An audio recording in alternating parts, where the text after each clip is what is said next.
राघव जब कल रात छुट्टी पर घर आया तभी उसे पता चल गया था कि श्यामली आई हुई है, परंतु पूरा दिन बीत जाने पर भी वह जाकर श्यामली से मिलने का समय नहीं निकाल पाया अथवा हिम्मत नहीं जुटा पाया था। उसके भीतर से किसी ने प्रश्न किया, कभी कभी हम स्वयं को ही धोखा देने की प्रयत्न करते हैं ना, बातों से फुसला देने का प्रयत्न। सच तो यह था कि वह श्यामली से मिलने जाने की, उसका सामना करने की हिम्मत ही नहीं जुटा पा रहा था। राघव इसीलिए नहीं गया था, जबकि मन तो पूरा दिन श्यामली के इर्द गिर्द घूमता रहा। श्यामली को राघव बचपन से ही जानता था। जब से उसे समझ आई वह उसे अच्छी सी लगने लगी थी। कितनी उम्र होगी तब उसकी, जब पहली बार उसने श्यामली के प्रति कुछ अलग सा आकर्षण महसूस किया था। 15 से 16 के आसपास। कोई आपको क्यों अच्छा लगता है? कोई कारण बता सकते हैं आप? नहीं ना? परिचितों में कोई विशेष एक मन को भा जाता है, बस यूं महसूस होता है वह दुनिया में आपके ही लिए आया है। राघव की छोटी बहन निधि की सहेली थी श्यामली। दोनों एक ही कक्षा में पढ़ती थी और आसपास घर होने से स्कूल के बाद भी संग खेलना कूदना चलता। लड़कों की तरह नहीं होते इन लड़कियों के शौक कि स्कूल से लौटते ही साइकिल उठाई और चल दिए। इधर उधर मटर गश्ती करने घर से निकलने के बाद भी विचार जाता है कि साइकिल का रुख किधर मोड़ा जाए। सायकाल या तो निधि श्यामली के घर होती या श्यामली निधि के घर। छुटपन में वह गुड़ियों के संग खेलती थी या फिर टीचर एक टीचर बनती, एक छात्र, और अपनी अध्यापकाओं की नकल की जाती। थोड़ा बड़े होने पर वह शौक भी जाता रहा। बस कमरे में बैठे देर तक खुसुर फुसुर करती, बिना बात हंसती। राघव हैरान होता, कितनी ढेर सारी बातें होती हैं इन लड़कियों के पास। वह सोचता, थोड़ी थोड़ी देर में उन दोनों की हंसी गूंज जाती। राघव इसी बात से संतुष्ट रहता कि श्यामली उनके घर आई हुई है। श्यामली के पिता का बहुत पहले देहांत हो चुका था। वह सेना में थे, पर उनकी मृत्यु शांतिकाल में सीमा पर चौकसी करते हुए गोली लगकर हुई थी। पेंशन से चल रहा था उनका घर। बहुत कर्णप्रिय था उसका नाम श्यामली, पर उसके अनुरूप बिल्कुल नहीं। गोरा उजला रंग, तीखे नए नक्श, औसत कद काठे लगता था। उसकी आंखें चेहरे के भीतर से कई तार द्वारा उसकी होठों से जुड़ी हुई हैं। होठों पर मुस्कान आते ही आंखें स्वयं चमक उठती। सिर्फ आंखें देखकर ही जान सकते थे कि वह मुस्कुरा रही है। चुलबुली और बिंदास शर्मीले राघव को उसका अपने से विपरीत स्वभाव ही आकर्षित करता था। अपनी छोटी बहन की सहेली से बातें करना निश्चित ही यह बात घर के बड़ों को कभी गंवारा ना होती, और बड़ों में माँ पापा के अतिरिक्त दादा दादी भी थे। सामना हो जाने पर नज़र बचाकर निकल जाना ही राघव के शरीफ और गुणगान होने का मानक था। मुश्किल यह थी कि छोटे शहर में घर बड़े होते हैं, सो सामना होने की गुंजाइश भी कम ही रहती है। राघव के पक्ष में कितने ही तर्क रहे जाएं, वास्तविकता तो यही थी कि उसमें आत्मविश्वास की ज़बरदस्त कमी थी। नहीं तो प्यार करने वाले तो पर्दाधारी लड़कियों तक अपने संदेश पहुंचा देते हैं। राघव को तो बहुत अवसर मिले थे, पर वह इसी उलझन में रह गया कि श्यामली इतनी सुंदर और मैं दिखने में साधारण सा। फिर जाति का प्रश्न भी था। श्यामली सिख परिवार से और राघव यूपी के बनिया परिवार से।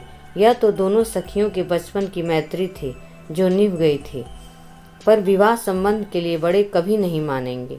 राघव अपने मन को यहीं कहकर समझा देता।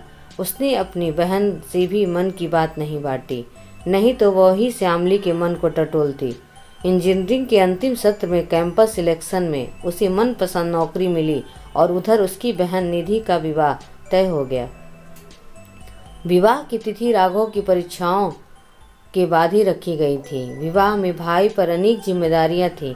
लेडी संगीत के दिन चाय नाश्ते का पूरा प्रबंध उसके जिम्मे था, जिसके लिए वह कमरे से अंदर बाहर हो रहा था। विवाह संबंधी पंजाबी गीतों टप्पों से श्यामली ने खूब रौनक लगा रखी थी।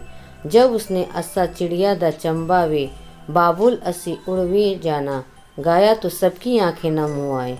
कैसा तो दर्द है इस गीत में। हरियाणा में रहते रहते राघव थोड़ी बहुत पंजाबी समझने लगा था।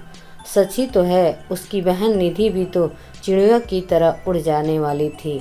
वह अपना निर् त्याग एक नए अनजाने घर जा रही थी, अथवा यह घर पराया था और अब वह अपने घर जा रही थी। कौन सा नीड़ उसका अपना था कौन जाने।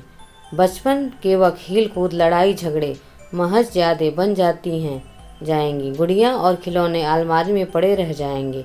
कैसे यह लड़कियां इस उम्र में ही इतने बड़े समझौते कर लेती हैं। लड़के से कोई कह दे दूसरे के घर जा बसने के लिए, एक दो दिन को नहीं सदा के लिए। गीत सुनने के बहाने राघव ने उस दिन पहली बार श्यामली को जी भर कर देखा था और अनेक बार उसे भी अपनी ओर देखते पाया था। नहीं, उस दिन उसने होठों पर मुस्कुराहट नहीं थी, न ही उन आँखों में चमक। ढेर सारे प्रश्न थे उन आँखों में, चाह और अपेक्षा थी, समझ रहा था राघव, परंतु इतनी भीड़ में कहे तो कैसे। अगली छुट्टियों में जरूर उससे बात करूंगा, राघव ने मन ही मन तय किया। लगभग 2 माह ही गुजरे होंगे जब माँ ने फोन पर बताया कि श्यामली का विवाह एक अप्रवासी भारतीय के साथ तय कर दिया गया है। माँ ने यह भी बताया कि वर के माता पिता उसी शहर के हैं और श्यामली से मिलकर उसे पसंद कर चुके हैं। उनके बेटे को अधिक छुट्टी नहीं थी और वह माता पिता की पसंद पर विवाह करने को राजी था। तय यह हुआ कि वह 15 दिन की छुट्टी लेकर आएगा और विवाह करके श्यामली को ले जाएगा। निधि ने तो आना ही था अपनी सखी के विवाह में। उसकी माँ ने राघव को भी बहुत मनुहार करके बुलाया था।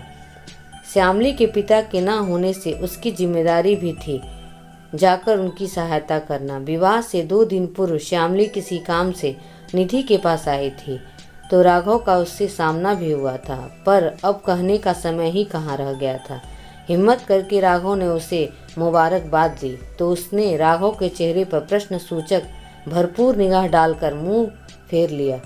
बिना एक भी शब्द कहे वह खुश नहीं लग रही थी। सदा प्रफुल्लित रहने वाली उसकी आंखों में चमक गायब थी। विवाह का कोई ललक नहीं। उसके चेहरे पर विवाह के लिए जल्दी मचाने का कारण अमेरिका पहुंचकर ही पता चला। श्यामली को उसका नया नवेला पति वीरेन अमेरिका में एक पूर्व एशिया अमेरिकी लड़की के साथ वर्षों से लिव इन रिलेशनशिप में रह रहा था। लड़की बहुत महत्वाकांक्षी थी और किसी भी सूरत में संतान नहीं चाहती थी। इसके अलावा वीरेन के माता पिता को लगता था कि वीरेन ने उस लड़की से विवाह कर लिया तो वह सदा के लिए उनके हाथ से निकल जाएगा, जबकि भारतीय मूल की कोई लड़की होने से उसका आना जाना लगा रहेगा। और श्यामली तो थी भी उसी शहर की। वीरेन ने इसी शर्त पर हामी भरी थी कि वह उस अमेरिकी युवती से अपना रिश्ता नहीं तोड़ेगा। पर माँ बाप को एक उम्मीद थी कि श्यामली जैसी दुल्हन पाकर शायद वह विदेशी युवती को त्याग दे, परंतु ऐसा कुछ नहीं हुआ। काम के बाद वह सीधे ही अपनी प्रेयसी के पास चला जाता, देर रात को लौटता और कभी कभी वह भी नहीं। उसने श्यामली को पूरी सच्चाई बता दी, माता पिता के प्रति अपनी व्यवस्था भी समझाई और अपनी इस कमजोरी के लिए माफ़ी भी मांगी। वह श्यामली की सब बातें मानने को तैयार था, सिवाय अपना प्रेम संबंध तोड़ने के। मूल रूप से वह भला आदमी था और वफादार भी, इसीलिए ही तो वह अपनी प्रेयसी को नहीं छोड़ पा रहा था। माँ ने आत्महत्या करने की धमकी देकर अपनी बात मनवा ली थी। उन्हीं की मुंह में बंधे वीरेन ने हामी भर दी थी। जब तक वह श्यामली को नहीं जानता था वीरेन को उसके प्रति कोई कर्तव्य बोध नहीं हुआ था, परंतु श्यामली के आने और जानने समझने के बाद उसका अपराध बोध जागा। पहले ये बात उसके मस्तिष्क में क्यों नहीं आई। वह श्यामली को प्रसन्न रखने का पूरा प्रयास करता, उसे घर में सब सुविधाएं मुहैया करवा दी, छुट्टी के दिन उसे घुमाने भी ले जाता, कपड़े खरीद देता। श्यामली को भी भीतर से एक उम्मीद थी कि वह धीरे धीरे अपने प्यार से वीरेन को अपना बना लेगी। वह भी उसकी पसंद नापसंद का पूरा ध्यान रखती। उस दिन श्यामली विशेष प्रसन्न थी। उसे लगा कि उसकी मंजिल थोड़ी पास खिसक आई है जब उसे पाया कि वह गर्भवती है। शुक्रवार का दिन था। अगर कहानी पसंद आई हो तो प्लीज़ लाइक एंड सब्सक्राइब जरूर करें। धन्यवाद।